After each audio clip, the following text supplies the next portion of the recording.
We go with our next contest, 6 3-minute rounds of boxing in the super lightweight division.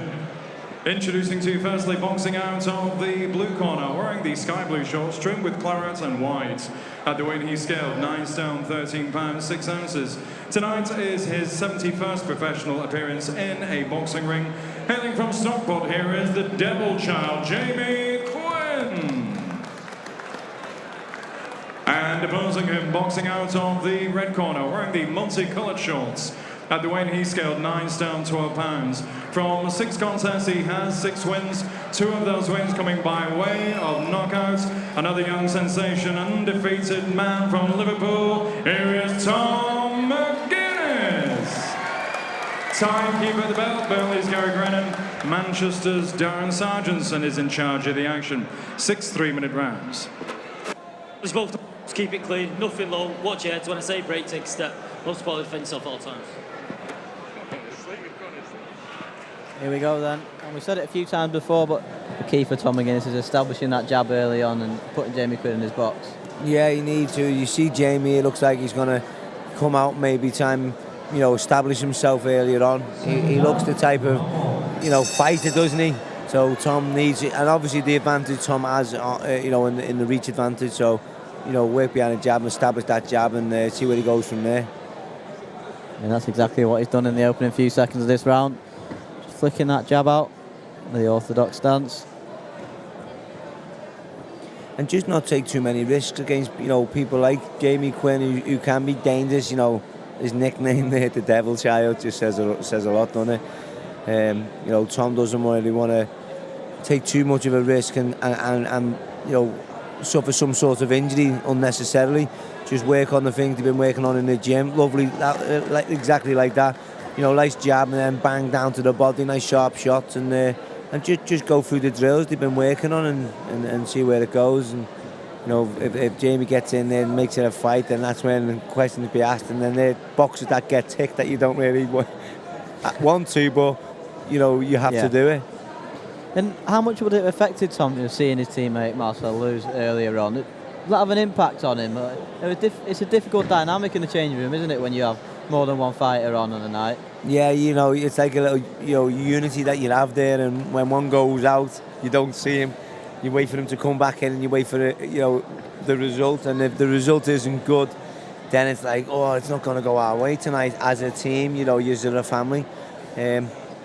So he would have been like, Marcel probably would have been saying, I should have won the fight, and it would have been like a controversial decision. So, Tom will know that if he can't leave it too close to the judges, because he may lose the fight. He'll want to establish a great performance and dominate throughout, as he's doing. Yeah, he's picking his body shots nicely as well with the straight shots. Setting up with a jab and then switching down, stabbing to the body. Yeah, I love the body work, and I love that left hand, that snappy left hand when he dropped it down to the body like he tried to there then. Yeah, one thing about Jamie Quinn is he's very good defensively. He catches a lot of shots on his gloves and his arms. People struggle to land on him. He frustrates a lot of his opponents and makes them not have their best performance. But Tom's been looking good so far. Yeah, Tom's looking fantastic, sharp and very, very good skill set, and his variation of shots is good. But like you touched on there, Luke, Jamie's defence is impeccable at the minute here. He's tucking up, the elbows are in nice, they're not too low, they're just right height. So that means his hands aren't too high or too low.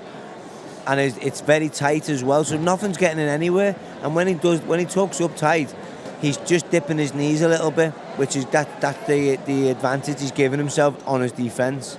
See the way he's just dipping in his knees there like that now, and it becomes into it's like a rock, isn't it?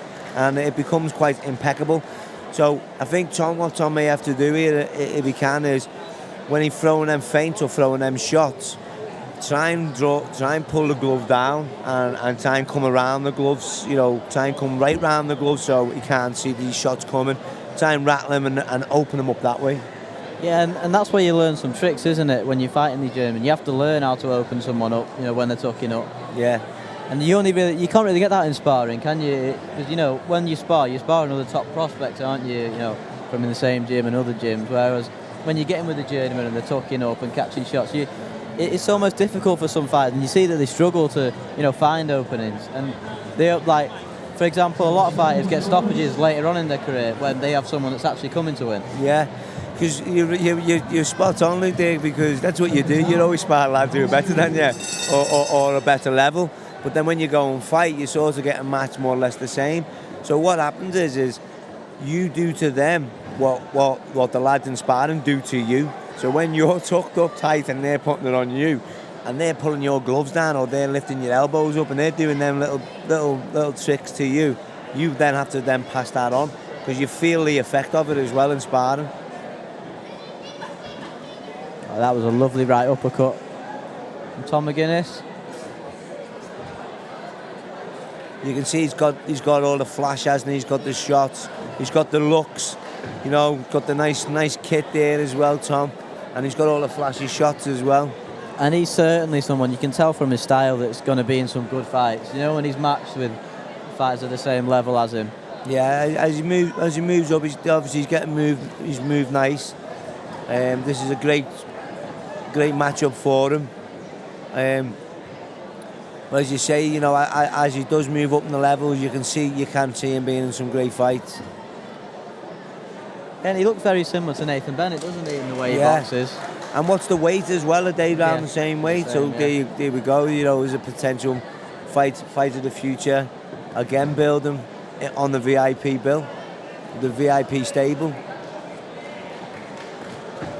Yeah, and Liverpool's one of those cities that's got a lot of fighters coming through at the moment, haven't they? Obviously, you had Callum Smith last night. Yeah. Massive night for the city. You know, Rocky Fielding, who's here, has got a world title as well. The bomber, Bellew. Yeah, I can't forget Tony. Yeah. What a task he's got coming up. Yeah. And then below that, you know, there's a lot of prospects coming up, real quality prospects. Anthony Fowler, doing really great. You know, Tasha Jonas. Yeah. You know, it's poor Davy Price.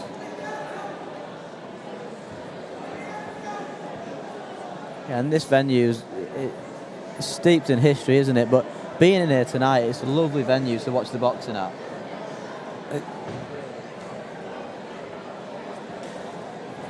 Yeah, this is amazing place. It really is. And do you know what it reminds me of?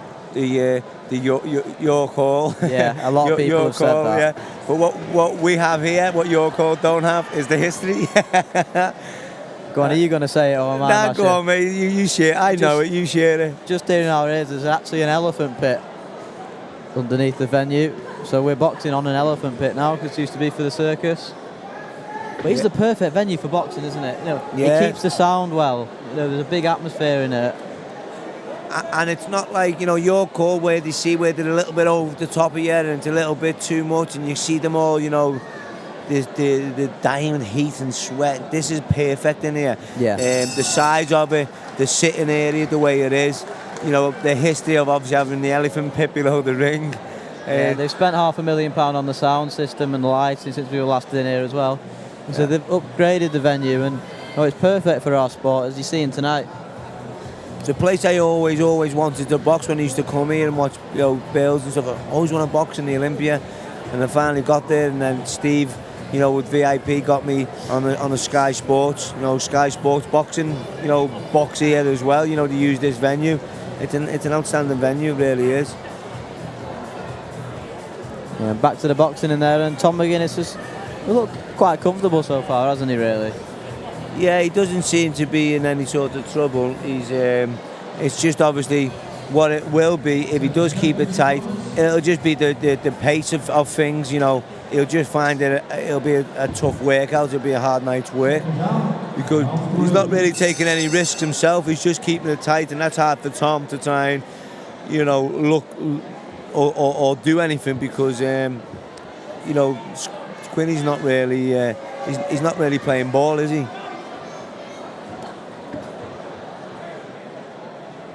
Tom boxed on your undercard at Prenton Park, didn't he? That's right. There. Yeah. Hey, what was that like for you? That must have been an unbelievable night. Yeah, do you know, it was Well, I was fighting Tom Stalker, weren't I? So like a couple of weeks after that. So it was a bit like had to be cagey on performance and not get involved too much. Luckily, I got the stoppage early on. But just to be in Birkenhead, Tranmere Rovers, and all your locals, and there's people coming from Tranmere that don't really, come boxing shows that are just Tranmere fans, because it was on in Tranmere. They come to the show, and it was nice, mate. And it was just a box to tick to say that I boxed there, as a professional, and probably the first, I think, as was Elliot. And then what's next for you? Well, I think we're boxing again here. Is it the 3rd of November? I'm not sure of the date. It's sometime in November we're back here on VIP. Yeah, so I'm looking to box on the VIP show in November. I don't know whether it's the 3rd or the 30th, so just hold tight for us on the social media, guys. And then I think I've heard that there's like an African nation show or something to do with VIP, and I think I'm going to be on that as well. Yeah, that'll be announced soon. So in the new year, big show, the UK versus Africa. We had one at the warehouse. That's right. And the second instalment of that. We had a few guys, and Stacey Copeland as well, with Mark Leach. A couple of other guys went over there. And Mickey Ellison was another one, and now we're back in the UK. That'll be announced for February, March time. Oh, well, I was hoping late December. It might be December. Just before Christmas, or maybe early January. I heard, but that might be just the coaches trying to get on the Jolly Boys. Yeah, what a show that is. We're back to the boxing. Lovely body shot. Yeah, picked by Tom McGuinness again. He just lifted his foot up with that there, didn't he, Quinn, as that landed? Must have felt that, go through the guard. I would just like to see Tom now just sort of, popping a jab, and as he's coming in behind it, just looping them shots over the top and around the gloves, just to try and, knock his balance a bit and disorientate him, and then hopefully then try and come through the middle, because he's never getting through the middle there, is he? There's one there now. Yeah, this is the thing with people like Quinn. He's been there and done it and seen everything, hasn't he? So you kind of have to throw a few unorthodox shots. Ones he's maybe not seen too many times before.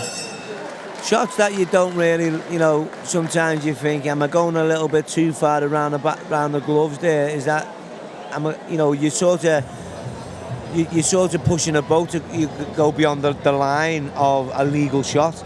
So, because if you go right behind the back of the head, it's an illegal shot, you get fined a point, you can damage your opponent and stuff, and you don't want to do that. So it is a hard shot to throw, but they're the shots he has to sort of throw now to try and just to open them up a little bit and try and create something. I can see Tom, and what he's doing, which is good, is he's going to the body. He's going to the body hoping that Quinny's going to drop his hands. But what Quinny's doing is he's dipping his knees, so he doesn't really need to drop his hands, So he's quite clever, he's quite crafty in his defence, Quinny. Yeah, and that's why these prospects learn a lot, because they learn these little tricks that they can take when they step up in levels. Definitely, Tom will go back and he'll watch this, and he'll look what crafty Quinny's doing, and he'll that was the first shot out the bag there was a looping hook right round the gloves, and that's his shot. It was a great shot. And that'll make Quinny think then, because Quinny will have to then start looking to block them shots round the back, and that will then open his guard up, and then he can come down the middle with it. It's just being, unpredictable and adding variety to your punches. And you can see Tom's not short of that, is he? And they talk about it a lot, don't they, in the corners? Getting into a rhythm, being predictable. Throwing double jab right hand every time you go in. It's never going to work. See, what I'd like to see Tom do there now is, when he's tapping the jab and he's faking it away. As he's faking that jab and he's just touching his gloves, just put his hand sort of just past his glove and pull it down as he pulls his hand back. And as he pulls that back, pulls it down, let that looping right hook go. Yeah, it's such a good skill to be able to do, isn't it? If you can move an opponent's elbow or the glove. Yeah, it's tough, mate, and you practice that in sparring. Or you get it done to you, so you think, I'm going to try that. That worked. But you know what? You do all these things in sparring, and then when you come to fight on the night, some things you don't do, and then you think, because you just want to make sure that you just do do the right thing and don't do too much.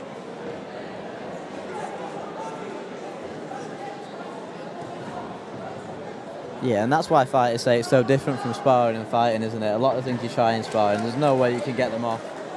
No, you want to see me in sparring, mate? I can do all the Ricky Hatton moves and everything. I can do the feet spinning around and, you know, the left and the right and do all of that. And then when you get in the ring and fight, you just can't. You just don't want to do it. You don't want to do too much. You don't want to. You know, there's pressure on performing. So, you know, it's just baby steps, step by step. It's getting the right opponents and trying the right things, and doing them. You know, you can have things in the bank to do, but with the different opponents in the ring, you can't do them. You know, so some things don't come off. He does pick that left hook to the body very nicely, though, doesn't he? Yeah, he is. He's landing that nice. He's sort of getting a bit. He's coming wide with it a bit now, isn't he? He's coming round with it a little bit, and he dug that one in really nice there, Tom. Yeah, the corner were definitely echoing what you were saying earlier about, you know, some of the wider shots that you wouldn't necessarily throw. Yeah, just go a little bit wide and wild with it, just so he doesn't know where it's coming from. And maybe if, you know that left hook to the body, what he's getting lovely. Just try and double that up with the left to the head. You know, see where the left to the body's going, and he's taking that now, and he's sometimes he's landing, sometimes Quinn he's sort of blocking it. But if he can go that left to the body and then just come straight back over the top with it, you know, like a Golovkin punch, you know, they're the shots. Speaking of Golovkin, how did you score that one? You know, the second fight with Canelo. I had Canelo winning, to be fair, and I'm a Golovkin fan. I thought Golovkin won the first fight, and I thought Canelo won the second one, mate, to be honest. And I'm a big fan of Golovkin. I love the fella. What did you have him? I had Golovkin winning. Did you? Yeah, it's one of them again, though, isn't it? You can't complain. No. In a couple of rounds either way. Yeah, I was just impressed with Canelo's work rate. 100%. He was a much better fighter than the last time with the tactics. Yeah, and I was a little bit frustrated with Golovkin, like, come on, you know, just throw a bit more, do a bit more, and he just didn't, you know, so I just had to go with Canelo on it. But you know what, I'm impressed with Tom here. What he's done right is he hasn't got frustrated. He's kept a good, cool head on his shoulders. He's just stuck to like, you know, the basics of his shot, and you can see he has tried things, but he hasn't gone too over for it. He hasn't fell into the trap with Quinny, and he's got the rounds in the bank, and he's got them in well.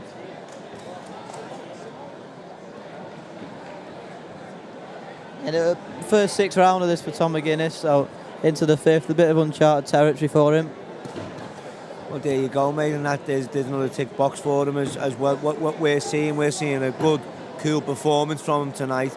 He hasn't gone over eager, he hasn't been frustrated. It's his first step up to 6 rounds, so he's shown maturity in doing that. So, you know, hats off to him.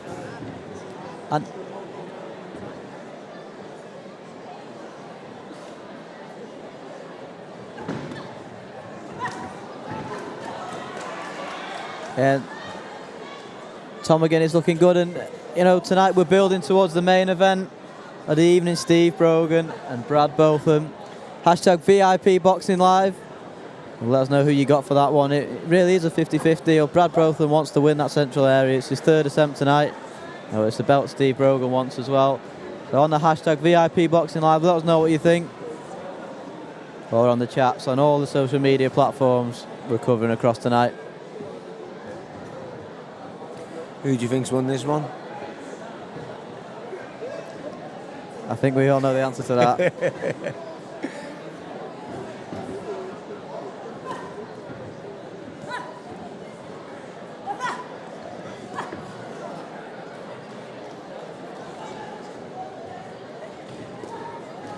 Nice shot again from Tom McGuinness. Yeah, you know what? I don't know whether he's got a built-in clock in his head there, but he must have seen that it's the last quarter now, and he just started. Look, he's turned the screw. He's finishing strong now. He's putting it in. Nice performance. Very, very impressed with his performance tonight, mate, and how he's dealt with things. Yeah, how good is it for him? You know, up at No Limits, they've got, you know, Tom Farrell's at the same weight. Luke Willis is the weight below. You know, Matty Fagan's buzzing around at the same weight. So the in-house sparring they've got there is second to none, isn't it? They're going to need to go nowhere, are they? They've got Jed Carroll as well. There you go, Jed. Yeah, they've got variety. They've got class and the experience, and they're all around the same weight as well. So you couldn't ask for more in a stable. Me and mine, I'm there professionally with Cameron Harpenny, who's like super welterweight Cameron. So he's the only pro along with Jay Farrell, who's cruiser. So we have to go out and about for our sparring, or do a lot with our in-house amateurs who are good lads. But these boys here are all professionals, and they're all sparring within each other. So they're lucky to have that. So. Yeah, and it's perfect for sparring partners as well, isn't it? Because you do round robins and all sorts. You go up there and you can have 3 different opponents doing a couple of rounds with. Yeah, you look at Tom McGuinness and Jed Carroll. They're 2 lovely stylistic boxers. Then you've got Matty Fagan, who has got the footwork and the movement and the scrap in him, the little fight in him as well.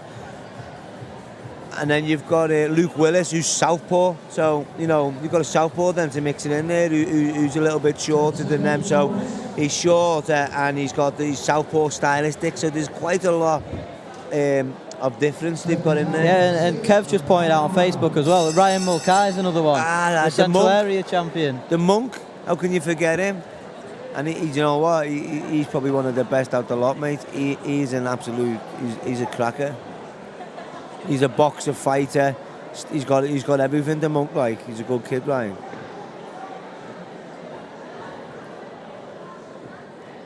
Been a good performance this from Tom McGuinness. So regulation victory this, barring anything dramatic in the last round. Yeah, like watching as a boxing purist, some might be thinking, we're not seeing nothing come back from Quinny, not too much. But as a boxing purist, you'll see, the maturity of what Tom McGuinness has done here tonight. He's kept a cool head, and he's stuck to his guns, and he hasn't got involved, and he hasn't fell in for the trap. Sometimes Quinny does put his hands down and sort of try and draw him in, but it's a shutout for Tom. But he's done it in a good professional manner. And then there was that looping right hook to the head there. Yeah, he's really developed into this one, hasn't he? And he's picked up things in every round. He just got better as the fight's gone on. You can see now, yeah. He's going into these latter rounds, and he's got it in the tank, so he knows that he can give it a little bit more now. And this is what it's about: doing these rounds, stepping up, but controlling the manner. Don't go all guns blazing in the first couple of rounds. Warm into it. Go through the gears slowly. Just looking for that uppercut a little bit too much now. He's thrown it quite a few times. And when he sets it up, it works nicely, but not as a single shot. He's trying to draw Quinny into it. He's trying to draw Quinny onto that shot, but Quinny's not having it, is he? You can just see, from the when he first walked in the ring, I thought, we might see a little bit of a scrap here. But he's just kept it tight, and he just hasn't really bothered. And even Tom's trying to think that he may come in here and I might land an uppercut, but he's not having it. Tom just needs to keep his head now and not let it get to him. It has been a very mature performance, though. If you were in there, Luke, you'd then don't want to trip him up, wouldn't you? And stamp on his toe or something like that. And you'd end up saying to him, come on, let's have a little go, something like that. But that just shows you Tom's personality. Yeah, and it's a compliment to Tom as well that Quinny's took this approach. He's obviously felt something from Tom, and didn't really fancy it tonight, and he's tucked up. So it's credit to the skills that Tom's got in there. Yeah, good point, mate. Quinny's obviously he's not one of them who's just going to sit there and just lie back. He's in good nick. Look at him. He's ripped up. If he felt like he had any sort of chance in there, he would have took it. Yeah. But obviously he didn't feel like he had any chance, and he didn't really want to take any risks. And you can see it in his face expression now. He's made up to get out of there. Yeah, he's very similar to Brett Fido, isn't he? And obviously Brett said he could get the win and really went for it. Yeah, but sometimes we've seen him box like Quinny did tonight. Credit to Tom McGuinness, a great performance. Well done. Sort of struck his shoulder a bit there, Quinny, as well, so I don't know whether he hurt his shoulder. Yeah, hopefully not. He'll be looking to get out next week, and he seems to always be fighting. They love it, don't they, eh? Yeah. What would boxing be without these boys? Unbelievable. And referee Darren Sargentson calling both men to the middle of the ring. And MC Michael Pass will announce the official result. But I think we all know what that's going to be. Might be a draw, this might be a close one, you know.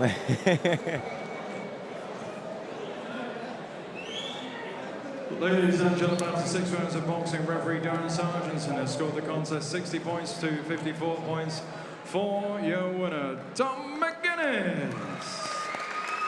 And your appreciation, please, for Stockport's Jamie Quinn. There we have it then, just as we thought. Every round in the bag for Tom McGuinness, and quite comfortably as well.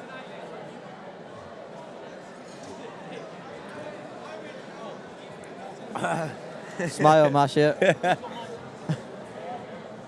Oh, good performance that from Tom McGuinness. Can everyone see us now, can they? Hello, guys. Hey. What do you think of the beard? What do you think the beard would look like on Luke? We were saying Masha's head's upside down, isn't it? No, it is. I sometimes walk on my hands. It's my new party piece. Next up then, Danny Roberts has been impressing everyone so far in his career, and he's in with Dwayne Green, you know, the tough Dwayne Green. And Tom Farrell is Theodore Nickel up, the fourth of the No Limits boys. And Tom Farrell, he's ready for that step up now, you know, getting back on the big stage. But he's got to get the job done tonight over 6 rounds. And the main event of the evening, Steve Brogan and Brad Brotham battle it out over 10 rounds for the Central Area Lightweight title.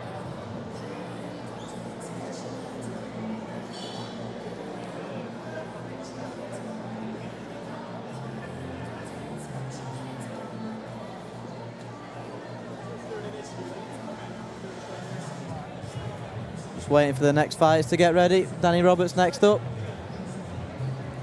Here's Ricky Starkey here making a ring entrance. What a guy this fella is. Ricky the Battalion Stallion.